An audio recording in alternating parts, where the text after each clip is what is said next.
Welcome everybody to today's webinar from InsideSales.com. We're just about ready to rock and roll. We got a killer guest, Michael Pedone, CEO of SalesBuzz.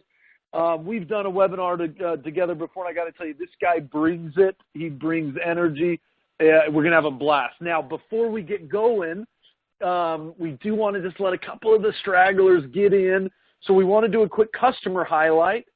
We're going to be spotlighting Memory Blue. Short video, let a couple other people get in, and then I'll introduce Michael, and we'll get rocking and rolling.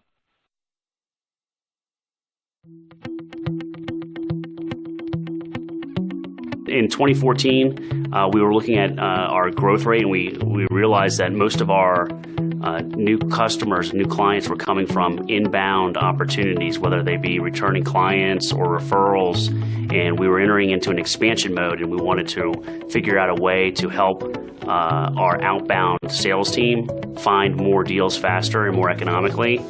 As we grow, we need a platform and a solution that will grow with our own efforts, and we also believe that the sales industry is ripe for the technology that InsideSales.com provides.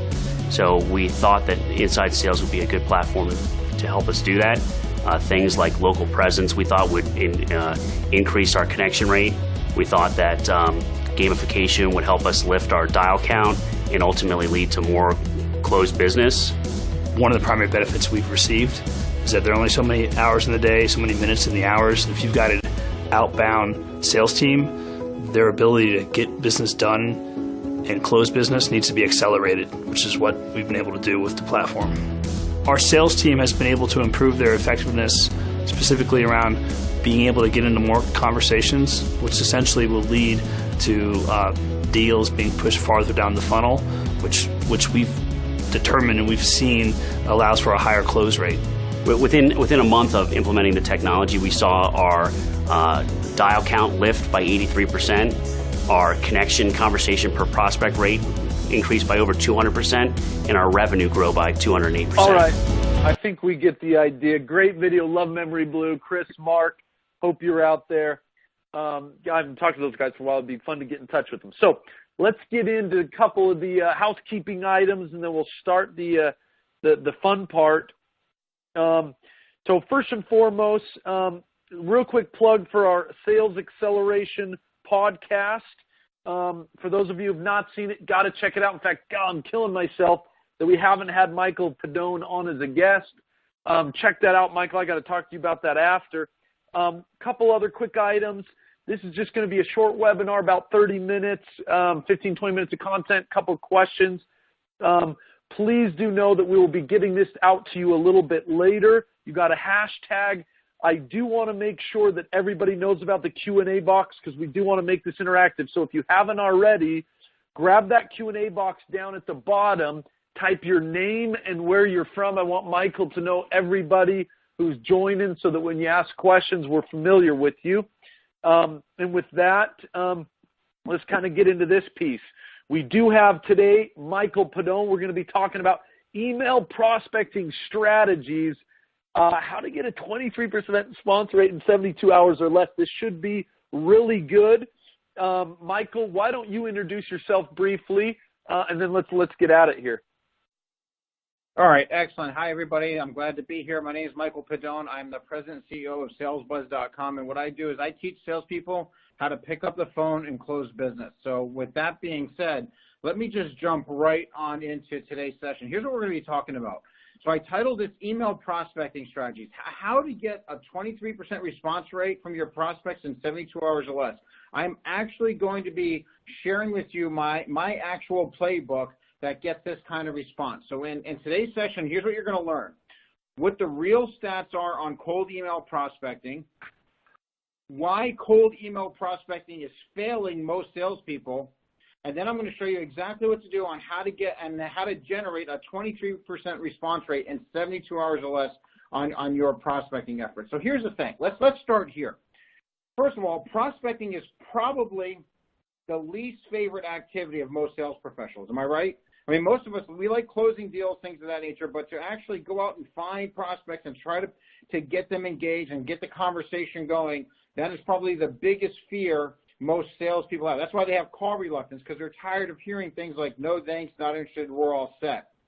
So what ends up happening, instead of fixing the real problem, which is something that we can talk about later, but of how to get them on the phone, a lot of salespeople are sending out a bunch of emails, right? Kind of makes sense, doesn't it, to go ahead and do it that way. But with the problem of call reluctance and things of that nature, it's really no surprise that salespeople want to use email because you don't feel the pain of that rejection. True? You guys, you agree with me on that? Right? So you can pick up the phone, call someone. If they say, no, thanks, not sure, we're all set. You do that too many times, you don't want to pick up that phone. You send out a bunch of emails, they just hit the delete button. You don't feel the pain of them rejecting you. So I can understand why a lot of sales reps are going ahead and sending out emails. On the surface, it sounds like a really good idea, doesn't it? Right? Because here's what, and we've all seen blog posts, we've all seen the articles on LinkedIn, we've all seen the advertisements on how to send emails to go ahead and get prospects to respond to you and things of that nature. So from a salesperson's perspective, you're like, yeah, why don't we try this? This should be good, right? So what you do is this. A lot of sales reps, they'll go ahead and they'll use an email scraping tool. They build this massive list. And then what they'll do is they'll go ahead and create a series of automated emails that are going to go out. And then they're going to specify a cadence, right? And then they're going to hit send. And then what's going to happen next, right? What's supposed to happen is all of a sudden is you're supposed to have all these deals coming in, right? All these prospects, because don't forget, you were told that they prefer email. And so you're sending out all these emails, and all of a sudden you're supposed to have all this new business coming in, right? Except that's not what's happening, is it? What's happening is you're burning through your lead list. You still have the stress of not hitting your quotas. And now you're really starting to wonder, what's the right solution? The problem is this. Salespeople are making the same mistakes on their cold emails as they are in their cold calls. That's the biggest issue. With that being said, you have to understand something. The average response rate to cold email prospecting is 1.7%. Now, you don't have to take my word for it. That came right from fastcompany.com. There's that long URL. You can take a look at the report and the say they did over 1,000 cold emails, and they got a cold response rate of 1.7%. That is horrible. Even bad salespeople should be able to get a better response than that on picking up the phone, right? So the thing is this. I'm fine with salespeople using the email. I prefer the phone. I think you get a better response that way. I actually like a combination of phone and email. But for right now, we're going to stick with, let's say you want to use email as your first prospecting. You want to be able to get the conversation started. If you want a better result, you have to have a game plan. You want to have a playbook, right? And you want to make sure that you're not making the same mistakes in emails you want to make sure you're not making the same mistakes you used to make on the phone that got you negative results, because you got to understand, when you do it the email way, you're sending out a lot more people. You're just going to, you're going to burn through that list. You're going to make the same mistakes. You're going to be in a bad position. So I'm going to show you a step-by-step process on how to get a better response rate in 72 hours or less. Here's the first thing you have to do. You ready? You have to know your audience. I am amazed at how many salespeople who say they're salespeople who consider themselves great salespeople, and yet I start asking them some questions about their audience. They have no clue who their ideal target audience is. That's a huge problem, all right? You have to know, and here's what I would recommend. Analyze your existing accounts, the clients that have already signed up, the ones that have already paid you. See, your business is in business because you solve specific pain points for specific companies. So the best way to start, especially if you're new at a company, right? You want to make a good impression. You want to start making some money. The best thing to do is this: analyze and start asking questions about the existing accounts that have already signed up for you. Get an idea of who they are. And some of the basic stuff you can look at is company size, like how many employees they have, right? What industry are they in? You should know and I don't expect you to be able to rattle this off of the top of your head, but if nothing else, you should at least have a list of your top 10 verticals and industries of who are the clients or who are the industries that order from you the most. Now, some of you are going to say, well, we sell to everybody. Okay, well, out of everybody, if you take all the sales that you had last year, or that your company had last year, and you had an industry category for each one of them and ran a report, you would see how many people, what were the top 10 industries. That's important. And then you'll start to see a pattern. Companies that have this, between this size and are in this industry, now you're starting to narrow in on who your niche is. Another thing to look at, which is really, really important, if that slide will load, take a look, right? Go back one. All right. So you have your company size, your industry. I think we missed a slide there. Blank. All right. We're just going to go on to the next one. It'll catch up. So you got company size, industry, your title. You have to know what are the top 2 or 3 titles of the people who are almost always involved in the decision-making process. It's a huge mistake for salespeople to assume they've identified a decision maker based on somebody's title. However, you should know what are the top 2 or 3 titles who are almost always at least involved in the conversation. You will never know who the actual decision maker is until you have a conversation and ask the right questions. So it's a mistake when salespeople assume that they're a decision maker based on their title, because every company has their own unique individual purchasing process. But you should at least know who the top 2 or 3 titles are that are almost always involved in the conversation, so that you can get the conversation started, and then when you ask the right questions, you will either identify them as the ultimate decision maker, part of the decision-making team, or an influencer. Again, we can get into, qualifying down the road on how to properly do that, but you should at least be able to tell me, if I come to you, okay, who are your average industries? What are the company size? What are the titles?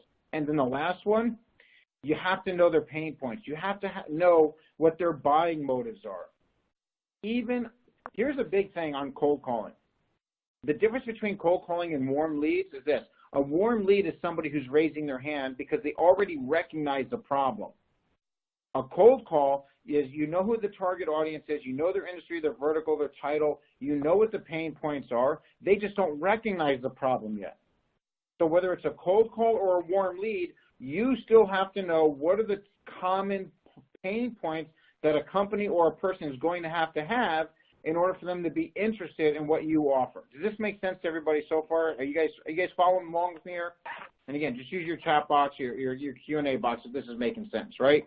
Okay, so you have to know these things, because here's the deal. How are you going to know what to look for? How are you going to find it if you don't know what to look for? That's my big thing. If you don't know what you're looking for, how will you find it?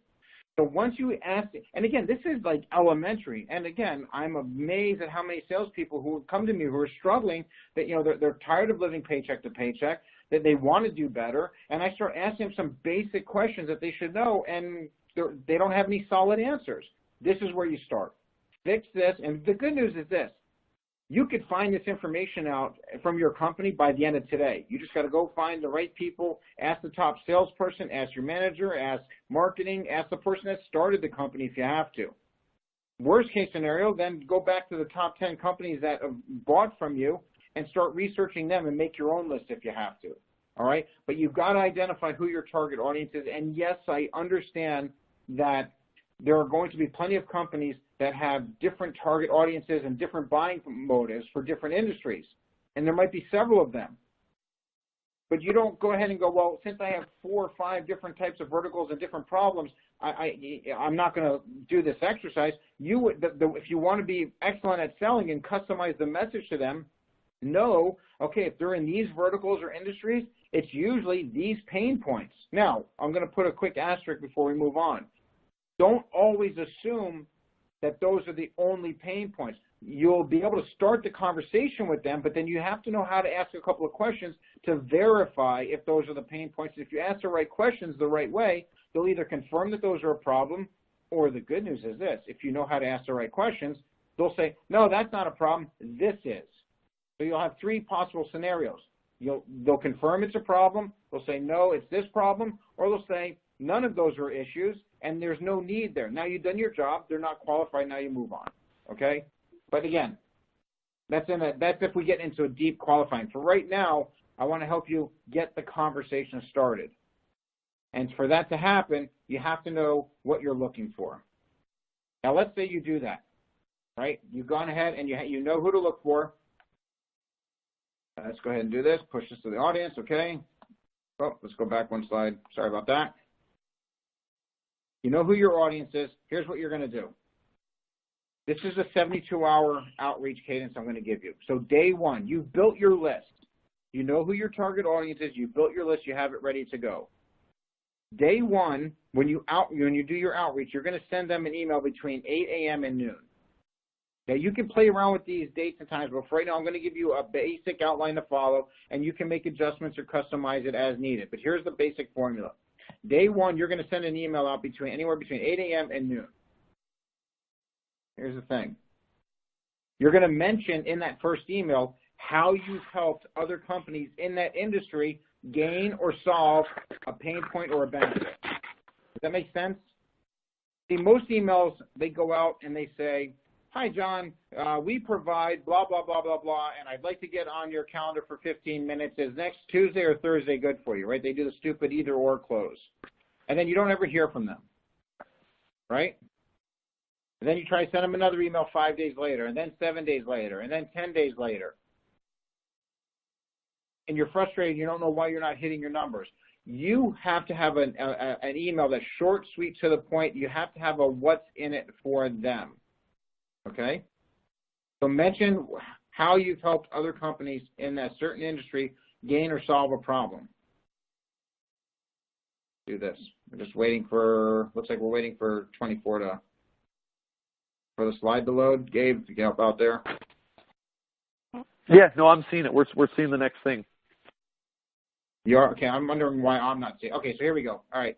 So send out 8 until noon. Mention how you've helped them solve. Here's the third thing. Have a link to schedule a call. Don't email them and ask them when's a good time for you, because now they have to think. And what's going to happen is this. So they're probably going to put you, even if they are interested, they don't want to play, nobody likes to play phone tag. They don't want to play email tag either, right? How about this time? And you're like, well, I can't do it. They're just not going to do it. There are plenty of tools out there that will come with where you can go ahead and have your own link to a calendar and include that link in there, and you can make it easy for them. Right? Listen, if you're interested in doing this, here's my pick a date and time that works for you. They just click a link, and they fill it out. They hit submit. Next thing you know, you're getting an email notification that somebody just booked an appointment with you. And let me tell you something. That's a great feeling to have. You send out an email, and then all of a sudden, you get these emails back. We have a confirmed appointment. Watch how your attitude improves. Yeah, Michael, we got a couple people on the Q&A asking, do you have any recommendations for that tool? I mean, there's a couple out there, ones that you may recommend, calendar-wise. What I would recommend, is I would investigate them yourself. There's some that are expensive. There's some that are free. There's some that are in the middle of the road. I don't want to really push one over the other. I think if you find one that works for you, then that's fine. There is one that I use specifically. I recently moved over to it. I like it a lot, but I would just really say it's the application, as long as it'll work seamlessly with your system and notify you. And then I even have it to where it'll go ahead and to my CRM, it'll automatically schedule it in there as well. That's what I would look into. But it's not rocket science, right? If it works, it works. So I would just look for a couple of different solutions there that you're really happy with. But that's an excellent question. So with that, and thank you. So with that being said, let me give you an example of what your first email could look like. And by the way, I'm purposely staying off, for the sake of point in time of our time constraints here, I'm staying off of the subject line. There's plenty of information out there about what the subject line can be. The subject line is so important. But where so many people are failing right now, they might have a good subject line, but they're failing in the body of the content. So that's what we're going to focus on. So here's an example. Day one. Hey, John, reason for my email. I noticed your company is in, and now with the word industry, the tools that are out there will automatically pre-populate that word industry for you, so you don't have to manually do it. But once you build your list, you know what the industries are, it'll automatically populate it. If I contact you and I say, Hey, Gabe, this is Michael Padone. Listen, the reason for my call, I noticed that you're in the SaaS field, and we recently helped, and then I named 3 of your competitors. If I name 3 of your competitors, and then I mention a pain point that I know that you suffer from. So if I go, hey, Gabe, it's Michael Padone. The reason for my email is I noticed you're in the SaaS field, and we recently helped, and I named competitor 1, 2, and 3. overcome call reluctance, chances are within the first few seconds of you reading that email, your antenna just went up. I just bought myself 5 seconds for you to read the next sentence. You're not hitting the delete button, you're scrolling down. And so when you have an email like that, you mention the pain point, and then you say, and I wanted to see if it would make sense for us to discuss if we could help your company as well. If so, you can book a call with me here. That's it, guys. Straight, simple, forward. You guys with me? Is this all making sense? Now, cool. All right, excellent. So here's the thing. That's day one. You're going to want to use a system, and I know InsideSales.com, and again, we're not here to, and I know Inside Sales is like that, to plug them, but I do know they have, if you are looking for a tool to do what I'm about to say, I do know that they have it. And I would highly recommend you take a look into it. But they have this playbook system to where you can have this where on day one, you manually send this email out because you want to physically look at the lead, make sure they're in the right industry, and then boom, you send it out to them. But you want to be more efficient with your time. If they do not respond to this email, your prospect, I want you to have a second email that will go out automatically on day two. Day two's message is going to be a little bit different, but you want it set up to where it'll automatically go out for you. And here's what it'll look like. Okay, so day two, you're going to send this email out. You're going to set it up to automatically go out if they have not responded to you in that time frame. Automatically go out between 1 p.m. and 3 p.m. Again, these are examples, okay? Gives them almost a whole day and a half to review your first email. The subject of this day two emails, you're going to reference yesterday's email, and you're going to tease it, you're going to mention a possible incentive. Now, listen, incentive doesn't mean price cut, okay? There's lots of ways to offer an incentive, but you want to mention something, you want to mention an incentive without over-explaining it, just because the purpose of the email is to pique their interest enough to either pick up the phone and call you, reply back to this email, or to book a call with you. That's the purpose, right? We're not trying to sell them an email. So watch this, day two. Hey, John, sent you an email yesterday regarding how we recently helped. Notice how I'm going to agitate that pain and scratch that itch again, right? We recently helped competitor 1, 2, and 3 avoid, and I'll mention a pain point, and want to see if it would make sense for us to discuss if we could help your company as well. There's also a possibility we may have some incentives available. Should we schedule a call? Question mark. That goes out on day two. If they do not respond to you on day three, you will have this email template set up to go out automatically. Okay, you're going to send this one out between 4 and 5 p.m. Eastern time, towards the end of the day. That's where you're spreading things out nice and evenly over the 72 hours. Here's the key to this one. You are going to reference the previous emails, and here's the secret. Here's the closer right here. Watch this. We're going to let them off the hook. We're going to let them off the hook with this email. Watch how this goes. Day three goes out. Hey, John, I see we've made several attempts but failed to connect with you, so I'm going to go ahead and pause our outreach. Just out of curiosity, was there simply no need for what we offer, or is timing just not right now? Now, I'm going to tell, out of all the responses I get, it's either the first email or the third. That's the one I get the most response to. The third email is the second highest one that I get most response to. And a lot of times it's, oh, man, I'm so sorry. Listen, I did want to get back to you. I've just been busy. Yes, let's schedule a call. Or it could be, you know what? We're really interested in what you have to offer. Timing really isn't right now. And listen, if that's the response, it's okay. The conversation started. We got something going. We're starting to get the thing moving. And then I can respond back and feel it out a little bit or schedule it the next thing. And if somebody reaches back and goes, yeah, we have no need for what you're doing, great. Guess what? I did my job, and they saved me a thank you for just qualifying yourself. I can get them out of my pipeline, and I can move on to the next one. Now, here's the beauty of this. I use a system that tracks this. I'm actually at a 24% response rate. So my recent campaign, I recently contacted 431 people using this system, and I've gotten a 24% success rate. Now, what is the success rate? We're not talking open rate. I actually was speaking to somebody, and they were kind of snarking. They go, well, we get much better response rate than that. I'm like, what do you mean a response rate? Well, our open rates are in the 80%. I'm like, okay, but how many appointments are you setting out of that? And actually, they didn't want to answer that. I'm not talking about open rates. I define a success rate I get an actual physical response back from them, or they book a call with me. Think about that for a second. When's the last time, out of every 100 prospects you reached out to, you had 24% of them give you at least an acknowledgement or some kind of response or booked an appointment with you?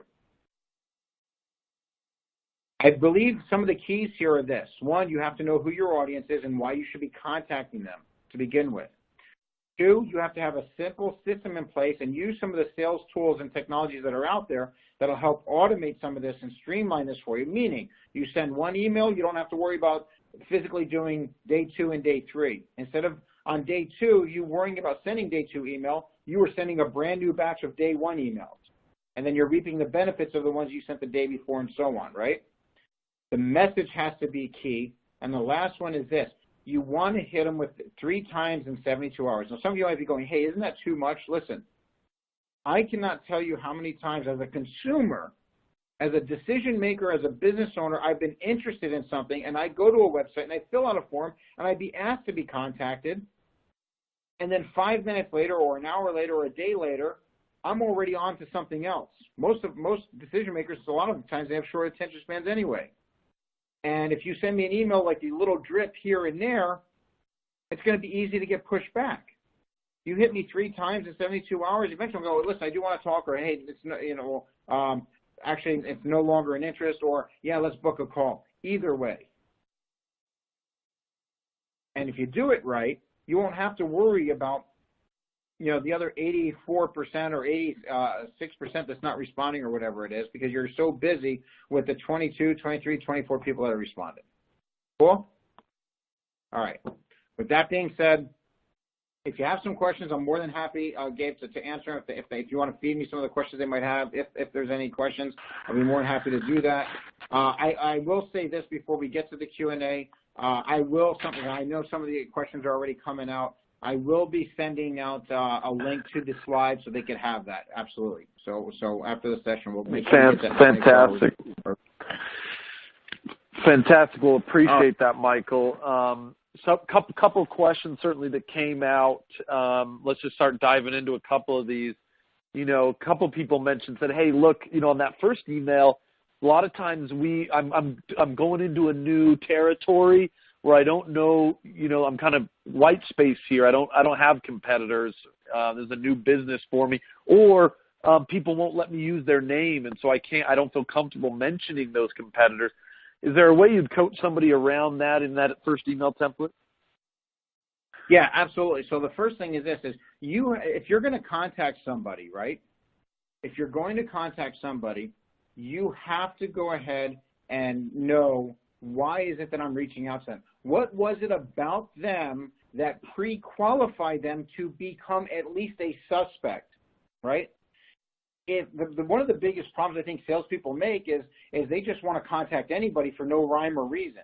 And there's a lot of these salespeople that have been selling for years that follow that model. The one thing about sales is this: years in the business does not equal your experience or success level, right? You could just be doing it a long time the wrong way. So one of the things is this, is that you have to know, why am I calling them? What is it about them that pre-qualified them for me to at least see if we can get a conversation started? So maybe you can't mention competitors. Okay, let's take that off the table. Let's say you can't do that. But you can mention other industries that you've worked in, right? And you can mention the pain points. If you know the top 2 or 3 common pain points, if I called you and I said, hey, Gabe, or I sent you an email, listen, the reason for my calls or my email, see, I like to call people first, so I say that first. Or let's say it's an email. Reason for my email, I noticed that you're in the computer networking industry, and I've recently helped several other sales teams in that field overcome call reluctance. There's a possibility I might be able to help your team too. I would just need to ask you a few questions. If you're interested, let's schedule a call. And then I have a link right there to schedule a call. So I didn't need permission from my other I didn't need permission from my other clients to use their name. I mentioned the vertical or industry that they're in, and I hit the hot button. And here's the good news. There are things called trigger events. I might have a targeted person who is in the right vertical, in the right industry, and they're even the right person to speak to. And guess what? They might not have that issue right now. But when I mention the pain points and the problems, and I remind them of it over 2 or 3 days, and if they respond back and say, you know what, we don't have an issue for that right now, the good news is this: I planted a seed. Now, sometimes what will happen, could be a week, could be a month, could be 3 months, a trigger event happens, and all of a sudden they have that problem now, and guess what? They remember you, and they start digging through their email. Now, if you're smart, you'll have some sort of drip marketing campaign that will keep feeding them information, some positive, helpful stuff on a monthly basis, even from your marketing team, where you're not trying to sell them, you're just feeding them information. So you build yourself up and your company as a subject matter expert in this area, so that when a trigger event does happen, now they're reaching back out to you. Now you have a warm inbound lead, but it stemmed from your initial cold outreach. Love it. Love it. All right, man. Tons more questions. Do you still have a minute, Michael? Can we try to hack through some of these? Yeah, go right ahead. And by the way, if we can't get to them all, if we can't get to all the questions, and I will stay on, if you can export them somehow and then send them to me afterwards, I'll just write them. I'll write a blog post about them. All right, go ahead. Great. Yeah, we may have to do that, but let's get some of these. So this was obviously about email. Is this something? I mean, how would a phone call or a voice message fit into something like this? Or is this a strategy that just kind of says, hey, try this. This is just an email-only kind of cadence or prospecting strategy? So here's the thing. I've always had more success on the phone than via email. Email's too easy to ignore and things of that nature, right? But where I have the best success is a combination of two, right? The best success is a combination of two. And again, the main reason why so many salespeople got away from the phone, or trying to get away from the phone, or trying to justify why they get away from the phone, they're saying it doesn't work. So then they try to send emails. And then they're sending a bunch of emails, and that's not working either. It's not the phone, it's not the email, it's the messaging. So here's how I would do it. If I see a lead, they pre-qualify to be a suspect, I'm going to call them. I actually hope I get voicemail, believe it or not. Right? A lot of times I hope I get voicemail, because if I do, I'm going to say, hey, Gabe, it's Michael Padone. Listen, the reason for my call, and I looked at your company. I see that you're in this kind of vertical. We recently helped several other companies solve, and I mentioned a pain point, and then I do this. I'll go, and there's a possibility. Notice I didn't say I guarantee I can help. I'm not doing that. I'm going to say there's a possibility I might be able to help you too. I just need to ask you some questions. So what I'm going to do is this. I'm about to send you an email. If you like what you read and you want to have a further conversation, feel free to let me know. If you want to call me back, my number is this. And I'll leave my name and number twice. I'll say it slow enough so they could write it down. And as soon as I hang up that phone, I'm sending out that email. And in the email, right, the email that goes out, the subject line for that one is going to say voicemail, because that's getting opened. Because they want to see, while they're away, what did they miss? And when they get that email, it's going to say, hey, Gabe, it's Michael Sales Buzz. Listen, I just left you a voicemail regarding how I recently helped 3 other companies in this vertical solve this. There's a possibility I might be able to help you do the same. I just need to ask you a few questions. If you're interested, here's my calendar. Schedule a call with me. And that's it. And then if I don't hear back from them, day 2, the sales tool, the day 2, it automatically, the day 2 email's going out. If I don't hear back from them, day 3, that email's going out. And if I don't hear from them then, I'm prospecting new people, and I'm going to make sure I'm having some kind of drip marketing campaign that's not trying to set an appointment, but it's feeding them information so that they know. So I build myself up, or the company up, as a subject matter expert in this particular field, so that one day when they do have that problem, now they're reaching out to me. That's the process. Yeah, interesting. Okay. So if somebody says, you mentioned that kind of calendaring tool, but if, we've got a question here that says, hey, if I don't have that calendaring tool, any quick suggestions on what you'd leave instead of that? Do you recommend giving people 3 or 4 different times to choose from, or do you keep it real generic and just say, hey, if you're interested, let me know a time that would work for you? How would you coach somebody to do that? I would tell them if their company won't pay for it, I would pay for it myself out of my own pocket for that tool, because I've seen them there as cheap as $10 a month. And the number of appointments you'll set, if you do it right, it'll be well worth the investment. Love it. So this strategy that you've just gone over, we've got one person here saying, I have a hard time kind of getting my company, my teams to buy into this strategy. How would you answer that? Or what would you say if you were trying to convince an organization to move from maybe a typical cadence strategy to this 72-hour kind of high impact one? Well, my first thing is I don't try to convince somebody of anything. If they're happy with what they're doing, they're getting the results, listen, don't fix what's not broke. But if what you're doing is not working, you're not getting the results, then it's time to look into some other alternative. So at that point, I would ask them if what they're doing is working and they're making money and they're paying their bills and they got extra cash left over as an individual sales rep, then hey man, keep doing what you're doing. But if you're living paycheck to paycheck, you're driving a broken down Kia, and you want to keep telling me what you're doing is working, then something's got to change. Yeah, that's right. It's all results oriented. You mentioned right. subjects line in this, Michael, and you didn't want to go into it too much. We have probably 4 or 5 questions. Any quick tip or, direction you just say, guys, there is a lot out on there, maybe something they could check out, or a quick kind of takeaway from subject line? So there's a couple of them, but the one primary universal subject line that works is the voicemail one. If I left them a voicemail and I'm sending them an email, you can use the word voicemail in there because that's universal and it's relevant. The rest of the subject lines, let me give you an example. My subject line, if I'm reaching out to a director of sales or VP of sales because I've identified them as a potential candidate that I can help grow their business and get more sales from, the subject line of my first email that's going out, it's going to say outbound sales, / and then the word help. That's my subject line because I know my target audience as if I'm reaching out to a VP of sales, director of sales, and they see an email come in that says outbound sales / help, it's going to pique their curiosity. And then when they read that I've helped other outbound sales teams, it was relevant to that thing. So that worked for them. Does that make sense? So yeah. the reason I'm bringing this up is for the subject line to work, you don't want to use universal ones across the board for all these different verticals. You have to know, you have to put yourself in your prospect's shoes. What are the pain points and aggravations that they are dealing with as it relates to what it is that your product or service solves? And then what are the words you would use to put in there that would be relevant, that would get them to want to open it up? That's what you got to do. Love it. Do you, we probably need to wrap up here. Maybe last question. After the 72 hours, would you just say, hey, let's say you don't get a response. Obviously, if you get a response, they say, I'm not interested, you're done with it. You don't hear anything after this third email. You recycle them for 3 months and then kind of run another play? Or would you just continue on with some other cadence or run a kind of a slightly different playbook?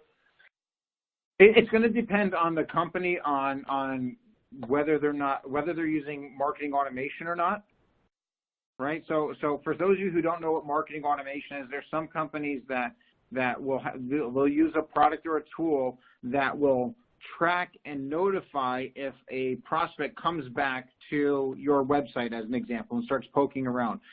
So if you speak to somebody and say, no, not interested, no need right now, great. And then 3 months from now, all of a sudden you get an email notification from your marketing automation that they're back looking at your pricing page or whatever, your product, your service page, there might be a trigger event may have happened. And so that if you have that kind of system, that's what I would do. When that trigger event happens, I'm going to follow back up with them. That's if your company has that. If your company doesn't have that, then if you know that you've identified them, right? Here's what I would do. So if let's say they don't respond, let's say they say we're not interested, I would still say, okay, no problem. Like I said, I'm going to take your list just out of curiosity, and then I would ask a question. I call it identifying the opportunity size question. So for me, let me give you an example. My opportunity size question. So Gabe, if you responded back and you said, listen, yeah, we're just not interested. There's no need for it right now, but thanks for reaching out. No problem, Gabe. I'll take you off the outreach program. Like I said, just out of curiosity, how many sales reps does your company have? And you just, we got 50, or we got 75, or we got 100, or we got 5, or we got 10. Whatever the answer is, I'm going to enter that into my system. And if you have a certain number that I go, you know what? This is not a minnow. This is a whale. I'm going to put them in my whale category, and then I'm going to stay on top of them. Those are the ones I want to chase. Yeah. Those are the ones. Those are the ones makes perfect sense. Right? Okay. So those are the two choices you have. If you have a marketing automation, then great. I come from a background where, you know, listen, when I first started sales, first of all, I've been a straight commission sales rep for over 20 years. And my first straight commission sales job was a phone room, it was a boiler room. We were selling to IT people and computer diagnostics. And we, the salespeople, we weren't even allowed to have computers. We just had a phone, and we had a bunch of names and numbers on an 8.5 by 11 sheet of paper.